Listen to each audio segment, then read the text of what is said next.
వంశీచంద్ర రెడ్డి గారు కానీ లేకపోతే మన శ్రీధర్ గారు కానీ సంగం మండి అయ్యా మాకు బ్యాలెన్సింగ్ రిజర్వాయర్ దగ్గర బండ ఆగిపోయింది, బండ పగలగొట్టాలి, నీళ్లు రావాలంటే వెంటనే స్పందించి అనేక కార్యక్రమాలు ఉన్నప్పటికీ కూడా ఉట్టిన గాలి మోటార్ వేసుకొని ఇక్కడ దిగి ఇక్కడ సంగం బండకు కావాల్సిన నిధులు ఇచ్చి కార్యక్రమాలు చేయటమే కాకుండా భవిష్యత్తులో కూడా ఆ నది ఈ నదికి సంబంధించిన నీళ్లని పారిచి చివరికి పాలమూరు రంగారెడ్డికి సంబంధించిన నీళ్లను కూడా లక్ష్మీదేవిపల్లి రిజర్వాయర్ కూడా కట్టించి ఈ ప్రాంతాన్ని సస్యశ్యామలం చేసే కార్యక్రమంలో భాగంగా ఆయన ముందుకు అడుగులు వేస్తా ఉన్నారు.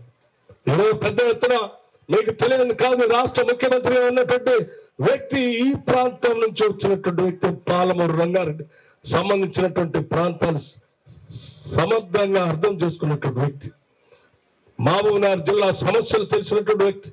రావటమే జోరాల నుంచి మీకు మక్తల్ నారాయణపేట కొడంగల్ లిఫ్ట్ ఇరిగేషన్ సంబంధించి కొన్ని వేల కోట్ల రూపాయలతో ఇక్కడ ఫౌండేషన్ వేసి కృష్ణానది నీళ్ళని ఈ ప్రాంతానికి మరలించడానికి, పంట పొలాలు పండించడానికి కార్యక్రమం చేసిన సంగతి కూడా మీకు తెలియదు కాదు. మిత్రులారా, కేవలం మనం పాలన చేసి ప్రజల దగ్గరకు వచ్చి ఉపన్యాసాలు చెప్పడమే కాదు, ప్రజాపాలన అందించాలి, ప్రజలకి నీళ్లు అందించాలనేటువంటి కార్యక్రమం, ఇళ్ళు అందించాలనేటువంటి కార్యక్రమంలో నిన్నటికి నిన్న మీ అందరికీ తెలిసిందే, భద్రాచలంలో ప్రతి పేద ఇంటి వాళ్ళకి 5 లక్షల రూపాయలతో ఇందిరమ్మ ఇల్లు కట్టుకోవడానికి ప్రతి శాసనసభ నియోజకవర్గంలో 3500 ఇల్లు ఇచ్చేటువంటి కార్యక్రమానికి కూడా మనం ఈ లాంఛనంగా చేసుకున్నాం. మీ అందరికీ తెలిసిందే మరొక కార్యక్రమం, ఈ రాష్ట్రంలో ఉన్నటువంటి అర్హత కలిగిన పేదవాళ్ళందరూ కూడా 200 యూనిట్ల వరకు కరెంటు కాల్చుకునే కార్యక్రమంలో భాగంగా వైట్ రేషన్ కార్డు ఉండి 200 యూనిట్లు వచ్చేటట్టు ప్రతి ఇంటికి బిల్లు లేకుండా 0 బిల్లు ఇచ్చే కార్యక్రమాన్ని మార్చి నెల నుంచి మొదలు పెట్టాం. ఎవరికైనా పొరపాటున ఆ కార్యక్రమంలో ప్రజాపాలనలో కార్యక్రమంలో భాగంగా గ్రామ సభలో మీరు ఇచ్చినటువంటి అప్లికేషన్లో మీ మీటర్ సర్వీస్ కనెక్షన్ సంబంధించిన నంబర్ కానీ రేషన్ కార్డు సంబంధించిన నంబర్ కానీ తప్పుగా మీరు నమోదు చేసి ఉంటే వాళ్ళది లిస్ట్ లో రాకపోతే కూడా మళ్ళీ చాలా స్పష్టంగా చెప్పాం, 200 యూనిట్ లోపల మీకు బిల్లు వస్తా ఉంటే ఆ లిస్ట్ లో 0 బిల్లు రాకపోయినా మీరెవరు బిల్లు కట్టాల్సినటువంటి అవసరం లేదని చాలా స్పష్టంగా ఇచ్చాం. వెళ్ళండి, మీ దగ్గర ఉన్న మండల్ డెవలప్మెంట్ ఆఫీస్ లో ప్రజాపాలన సంబంధించిన ఒక అధికారిని నియమించి రోజువారీ ఎవరు వచ్చినా అప్లికేషన్ తీసుకొని దాన్ని 200 లోపల ఉంటే ఆ లిస్ట్ లో ఎంట్రీ చేయమని చెప్పాం. మీరు నేరుగా మండల్ డెవలప్మెంట్ ఆఫీస్కి వెళ్ళండి, మీకు సంబంధించిన సమాచారాన్ని వారికి ఇవ్వండి, వెంటనే మీ పేరు అందులో అప్లోడ్ అవుతుంది, మీకు కూడా 0 బిల్లు వస్తుందని కూడా మీ అందరికీ సవినయంగానే మనవి చేస్తా ఉన్నాను. 200 యూనిట్ లోపల ఉండి తెల్ల రేషన్ కార్డు ఉండి మీకు 0 బిల్లు రాకపోయినా మీరు బిల్లు కట్టాల్సినటువంటి అవసరం లేదు. ఏ అధికారి వచ్చి కూడా మిమ్మల్ని బిల్లు కట్టమని అడిగే పరిస్థితి కూడా లేకుండా మేము చాలా స్పష్టంగా ఆదేశాలు ఇచ్చామని కూడా మీ అందరికీ నేను సవినయంగా మనవి చేస్తా ఉన్నాను. మిత్రులారా, ఇవన్నీ ఎందుకు చెప్తా ఉన్నామంటే మేము ఇచ్చిన 6 గ్యారెంటీలు పట్టుమని 90 రోజులు కూడా పూర్తి కాకుండానే వీటన్నిటిని మొదలుపెట్టి ప్రజలకు అందించేటువంటి కార్యక్రమాలు చేశాం. అంటే చెప్పిందే చేస్తాం, చేసిందే చెప్పుదాం. బస్సులో మహిళలందరికీ ఫ్రీగా ఉచితంగా ప్రయాణం చేసే కార్యక్రమాన్ని ప్రకటించాం, వెంటనే అమలు చేశాం. కొన్ని కోట్ల సార్లు ఈ రోజు రాష్ట్రాల మహిళలు ఫ్రీగా బస్సులు తిరుగుతూ ఉన్నారు. 500 రూపాయలకే గ్యాస్ సిలిండర్ ఇస్తామని చెప్పాం, మొదలు పెట్టాం, ఇస్తా ఉన్నాం. డబుల్ బెడ్రూమ్ ఇల్లు ఇస్తా ఉన్నాం, ఇందిరమ్మ ఇల్లు ఇస్తా ఉన్నాం, మొదలు పెట్టాం, ఇవ్వబోతా ఉన్నాం. కరెంటు ఉచితంగా 200 యూనిట్ల వరకు ఇస్తామని చెప్పాం, ఇస్తా ఉన్నాం.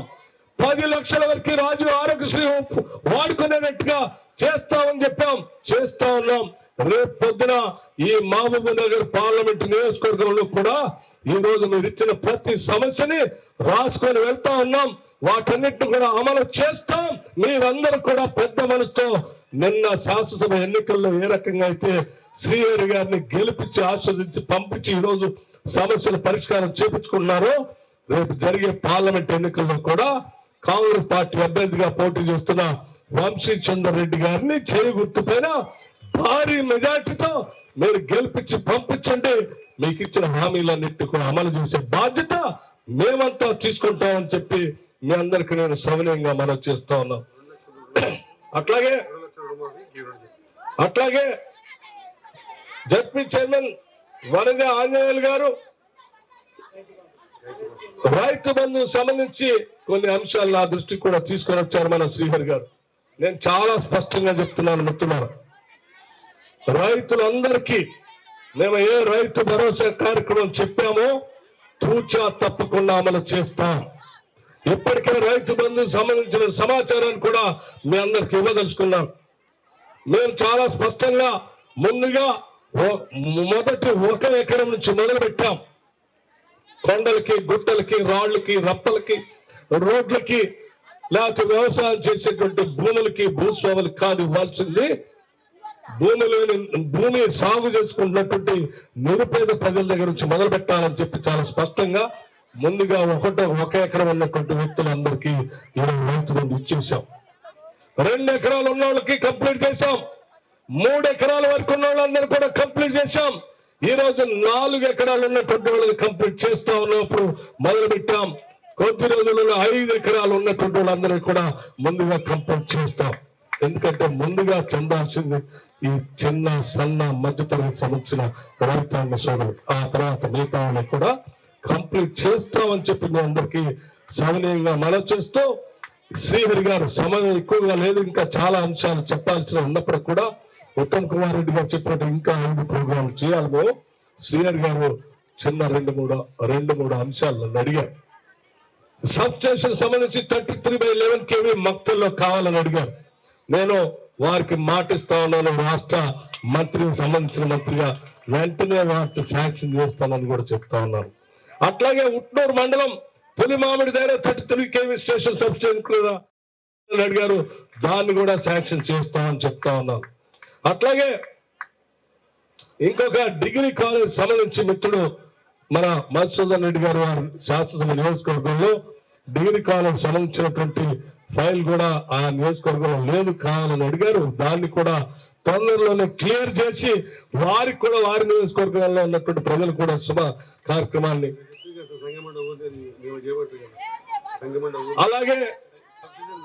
అలాగే వారి నియోజకవర్గంతో పాటు ఇప్పుడే మేము అందరం కలిసి చూసాం. సంగమండ రిజర్వాయర్ ని ప్రత్యక్షంగా చూసాం. రిజర్వాయర్ మధ్యలో మంచి గడ్డ ఉన్నది, ఐలాండ్ లాగా. ఆ ఐలాండ్ ని సంగమండ ఒక మంచి ఈకో టూరిజం ప్రాజెక్ట్ గా కూడా మార్చాలి. ఎందుకంటే మారుమూల ప్రాంతంలో ఉన్నటువంటి ఈ ప్రాంతానికి రాకపోకలు టూరిజం పేరు తీసుకొని వస్తే ఇక్కడ ఉన్నటువంటి పలు అభివృద్ధి కార్యక్రమాలు కూడా పెద్ద ఎత్తున వడివడిగా కొనసాగడానికి అవకాశం ఉంటుంది. కాబట్టి దాన్ని కూడా చేస్తామని చెప్తూ, అట్లాగే ఇప్పుడు మేము రీహాబిలిటేషన్ కోసం నిధులు ఇస్తా ఉన్నాం. ఎవరెవరైతే ఇల్లు గ్రామాలు ఖాళీ చేసి ఆ రిజర్వాయర్ ముంపు కింద గురవుతున్నటువంటి ప్రాంతాలు ఖాళీ చేసి ఉంటాయో ఆ ఖాళీ చేసినటువంటి భూముల్లో కూడా ఒట్టిగా వదిలిపెట్టకుండా సోలార్ పవర్ ప్రాజెక్ట్ కూడా అక్కడ పెడతామని చెప్పి వారు అడిగారు. పెడతామని కూడా మీ అందరికీ మాటిస్తూ, మరొకసారి నేను మీ గుండె చప్పుళ్ళు, మా ప్రేమ, మీ అభిమానం, మనందరి ఆత్మీయత, ఆప్యాయత ఇలాగే కొనసాగాలని, తప్పనిసరిగా తిరిగి మళ్ళీ ఈ సంగమండ పగిలి నీళ్లు పారేటప్పుడు నేను శ్రీహరి గారిని కోరుతా ఉన్నాను ప్రత్యేకంగా, ఆ నీళ్లు పారిచ్చే రోజు మాత్రం తప్పనిసరిగా నన్ను ఉత్తమ్ కుమార్ రెడ్డి గారిని ఇక్కడ పిలిపించి మీ అందరితో కలిసి కూర్చొని భోజనం చేసే కార్యక్రమం కూడా ఏర్పాటు చేయాలని చెప్పి వారిని నేను మనస్ఫూర్తిగా కోరుకుంటూ, భారీ మెజార్టీతో మంచి యువ నాయకుడు ఈ ప్రాంత అభివృద్ధికి ఉపయోగపడతాడు. వీరిని గెలిపిస్తే శాసనసభలో రాష్ట్ర ప్రభుత్వం ద్వారా మేము చేయగలిగింది చేస్తాం. అటు కేంద్రం నుంచి రావాల్సిన నిధులు కూడా వారు తీసుకొని వస్తారు. అంతిమంగా ప్రాంత అభివృద్ధికి పెద్ద ఎత్తున ఉపయోగపడుతుందని చెప్పి సవినయంగా నేను మనవి చేస్తూ సెలవు తీసుకుంటున్నాను. జై హింద్, జై కాంగ్రెస్.